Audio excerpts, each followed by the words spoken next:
Bonjour. Ce plan de cours ou contrat entre l'enseignant et toi contient plusieurs informations. Lis et garde précieusement ton plan de cours. Il contient une foule d'informations importantes, entre autres des dates d'examen et de remise de travaux, la pondération, les disponibilités de l'enseignant à l'extérieur du cours, des modalités en cas d'absence, etc. Et il t'évitera surtout des surprises. Dans ce cours, vous apprendrez à reconnaître les cellules hématopoïétiques matures qui sont présentes dans le sang et exécuter les étapes nécessaires à la réalisation des analyses hématologiques de routine, en plus d'assurer la conformité des spécimens et des résultats, le tout dans un environnement professionnel et sécuritaire. De plus, vous apprendrez à connaître le principe d'un analyseur cellulaire et distinguer les résultats normaux des résultats anormaux. Pour être admis à ce cours, vous devez avoir réussi préalablement les cours Analyse instrumentale 2 et Immunologie médicale. Suite à la réussite de ce cours, à cette session, vous pourrez continuer votre cheminement scolaire avec le cours Hématologie 2 et hémostase à l'hiver. La pondération de ce cours est 2-2-2, ce qui signifie 2 périodes sous forme de cours magistraux ou capsules asynchrones seront utilisées chaque semaine pendant 15 semaines dans les cours théoriques. Il y aura aussi plusieurs présentations multimédia qui seront régulièrement utilisées pour aider à la compréhension de la matière enseignée. Des démonstrations ludiques stimulantes seront exécutées. 2 périodes sous forme de laboratoire seront utilisées chaque semaine pour acquérir la dextérité manuelle, la familiarité avec l'analyseur cellulaire et le travail au microscope. Un regard critique sur la morphologie cellulaire et l'aisance dans les procédures. Plusieurs postes d'observation microscopiques et postes techniques seront utilisés comme activités formatives.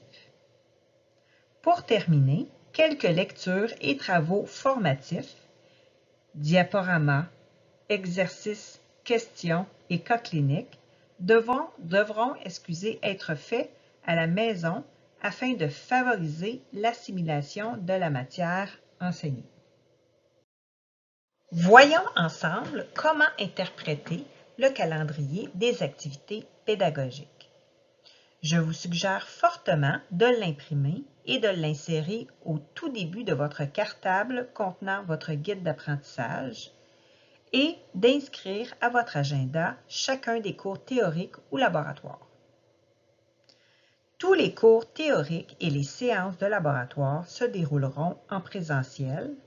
Aucun cours en synchrone ou asynchrone à moins d'événements particuliers qui perturberaient le calendrier.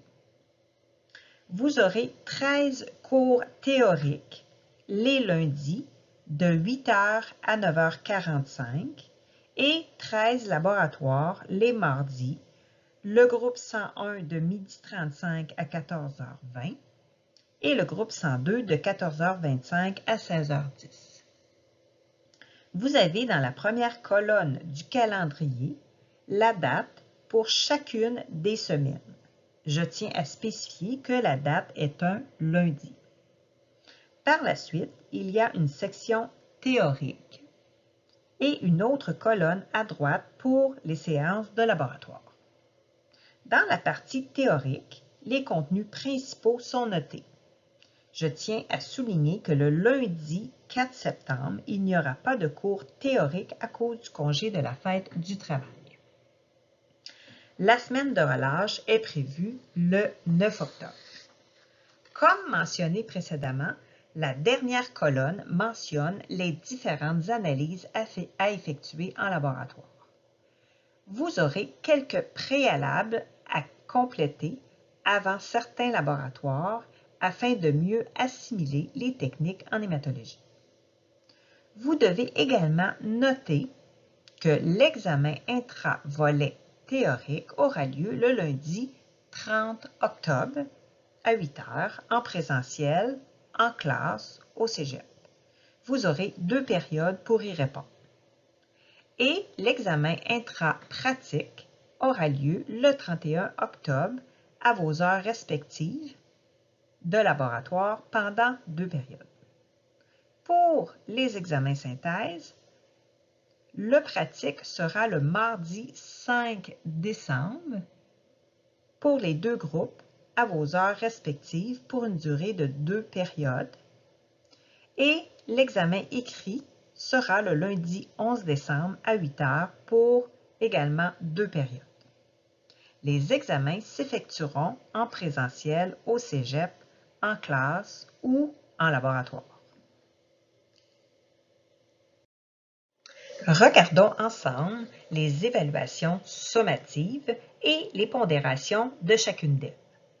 Lors de la tenue d'une évaluation théorique ou pratique, vous devez vous présenter à l'heure exacte à laquelle l'évaluation se déroule. En cas de retard, vous serez autorisé à accéder à l'évaluation seulement si aucun élève n'a déjà remis sa copie d'examen. Cependant, aucun temps supplémentaire ne sera alloué. Dans le cas où l'accès à l'évaluation serait refusé, la note sera de 0 pour cette évaluation. Donc, il est très important d'être à l'heure pour les évaluations. Regardons maintenant la pondération des évaluations pour les volets théoriques et pratiques. Pour le volet théorique, à droite du cercle, l'examen intra vaut pour 15% de la note finale. L'examen synthèse à la fin de la session vaut pour 25% de la note finale et couvrira toute la matière vue depuis le début de la session et vous aurez également 2 mini-tests sur Moodle à faire à la maison qui vaut pour 5% chacun. Vous serez informé des dates d'ouverture et de fermeture pour les mini-tests. Pour le volet pratique, à gauche du cercle, l'examen intra-pratique vaut pour 20% et l'examen synthèse pratique vaut pour 30%. La portion sur l'utilisation des analyseurs cellulaires se fera via le rapport de laboratoire sommatif de la deuxième rotation dans le calendrier des activités. Pour connaître les critères d'évaluation pour les examens synthèse théoriques et pratiques, veuillez consulter les pages 3 et 4 du plan de cours. Des points seront retirés pour les fautes de français jusqu'à concurrence de 10% pour chacune des évaluations sommatives. La réussite du cours implique que l'élève obtienne minimalement la note de passage de 60% pour les volets écrits et pratiques à l'examen synthèse. Donc, vous devez avoir 60% à l'examen synthèse écrit et vous devez aussi avoir 60% à l'examen synthèse pratique à la fin de la session. Pour connaître les dates des différentes évaluations, vous référez au calendrier des activités vues précédemment. Point important en lien avec les évaluations synthèse, il s'agit des modalités d'application du double seuil. En plus de la note minimale de 60% pour la réussite du cours au total, l'étudiant devra obtenir une note de 60% et plus pour chacun des 2 volets de l'épreuve synthèse du cours. Ce que je viens de vous définir dans la diapositive précédente des examens synthèse. La note maximale inscrite au bulletin traduisant l'échec causé par l'application du double seuil est fixée à 59%. Donc, si vous avez un échec dans un des examens, soit théorique ou soit pratique, vous aurez la note de 59% à votre bulletin. Dans le cas où le cumul de la note finale est inférieur à 60, la note apparaissant au bulletin sera conservée. En cas d'échec, le cours doit être pris dans sa totalité, autant la théorie que le pratique, même si vous échouez seulement dans un des domaines, dans une des sections. L'élève a la responsabilité de remettre sa copie d'examen avant de quitter le local, sans quoi il se verra attribuer la note 0 pour l'examen. Et lors de l'examen pratique, les techniciens participeront à l'observation des élèves. Les informations notées par les techniciens seront considérées par l'enseignant lors de l'évaluation. Les techniciens accompagnent les enseignants lors d'une évaluation pour noter des comportements, pour noter des attitudes, pour noter des façons de faire. Donc, l'enseignant considère ces observations-là pour l'évaluation. Les attitudes et les comportements professionnels seront aussi évalués lors des séances de laboratoire. Chaque étudiant est donc en constante évaluation, formative tout au long des laboratoires et elle sera sommative lors de l'examen synthèse. Si ceux-ci ne sont pas adéquats, l'enseignant ou les autres intervenants, entre autres les techniciens, émettront des commentaires ou des recommandations à l'étudiant. L'étudiant a la responsabilité de s'ajuster à ces recommandations.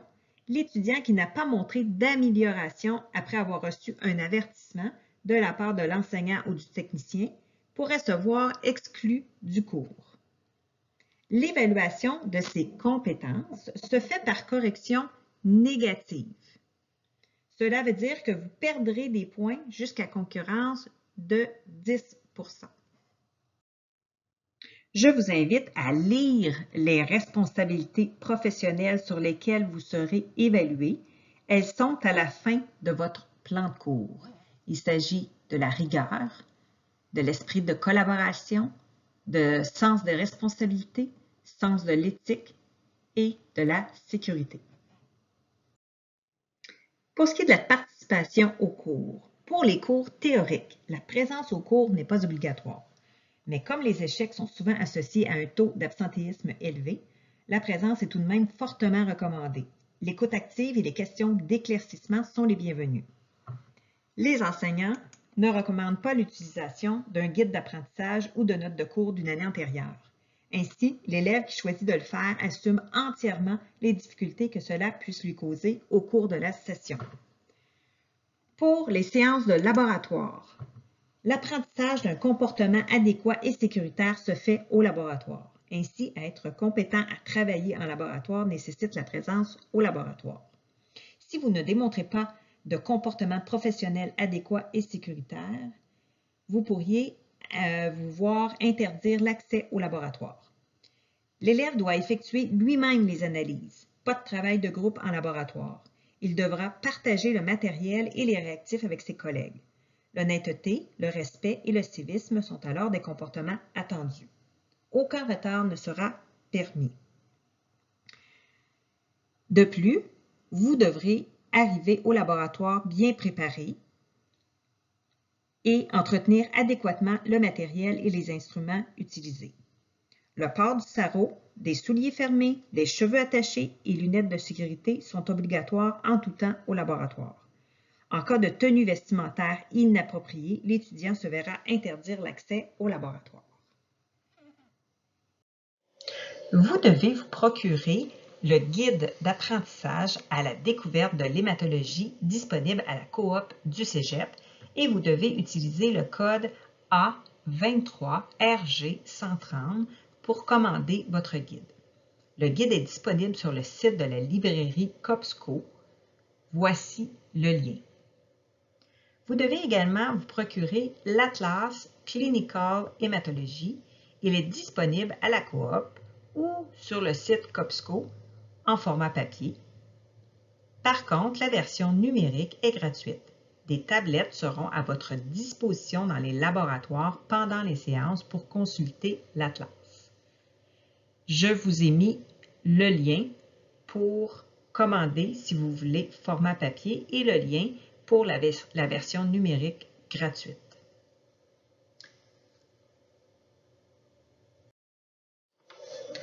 Pour ce qui est du matériel requis, en théorie, vous avez besoin, bien sûr, du guide d'apprentissage disponible à la coop. Vous avez besoin d'un cartable d'environ 2,5 pouces pour intégrer votre guide d'apprentissage, des feuilles mobiles, des crayons de couleur, d'un accès Internet, idéalement à haute vitesse, d'un ordinateur pour travailler sur les différents fichiers, car ils ne sont pas toujours accessibles avec un cellulaire, un micro et une caméra pour pouvoir accéder aux rencontres via Teams s'il y a lieu. Pour les séances de laboratoire, vous aurez des protocoles de laboratoire à imprimer qui seront disponibles sur la plateforme Moodle à chaque semaine. Un cartable de 1 pouce pour intégrer vos protocoles. Des prélabs à compléter qui seront disponibles en ligne sur la plateforme Moodle. Un sarrau blanc avec bouton pression et poignet élastique.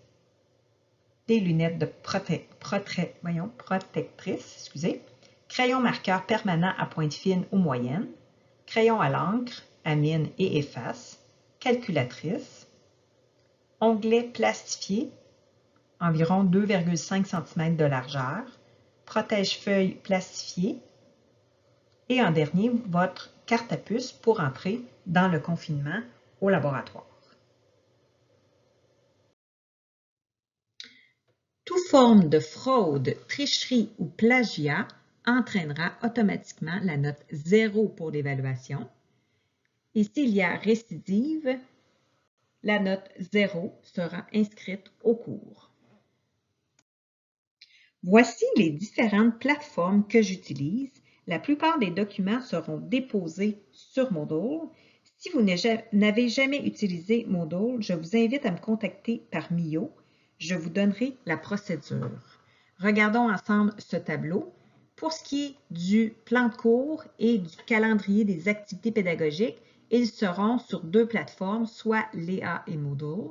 Pour les notes d'évaluation sur Léa, pour les communications individuelles par Mio, communication de groupe aussi par Mio.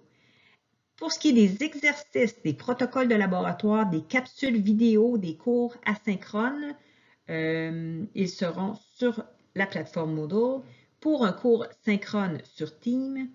Pour ce qui est des évaluations, ils seront sous format papier en présentiel, en classe ou en laboratoire au cégep. Et pour la révision de vos évaluations, ce sera sur rendez-vous à mon bureau au K304D. Mes disponibilités sont affichées à l'entrée de mon bureau au K304D au fond du corridor du département TAB, ainsi que sur Omnivox. Je suis toujours disponible par Mio ou par courriel. Mon adresse est mhuneaul sans le T à commercial cstj.qc.ca. C'est le cégep qui a décidé de ne pas inclure le T. Ils ont un nombre restreint de lettres à mettre dans une adresse courriel. Donc, faites attention pour l'adresse courriel. Vous êtes les bienvenus à mon bureau. Ne soyez pas gênés et au plaisir de vous rencontrer.